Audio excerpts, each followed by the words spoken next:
Bună tuturor! Astăzi am ales să vă vorbesc despre colagenul Booster cu vitamina D3 și măceș. După cum știți, colagenul se regăsește în mai multe țesuturi ale organismului, cum ar fi țesutul muscular, osos, articular, piele, vase de sânge, sistemul digestiv și circulator.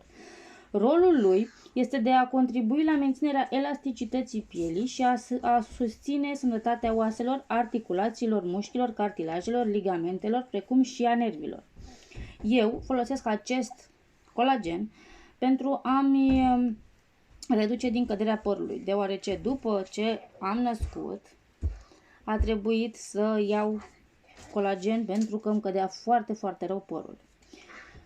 El ajută și la reducerea ridurilor și la durerile de spondiloză, pentru că colagenul după o anumită vârstă se produce mai greu în organism. El este sursa voastră de colagen.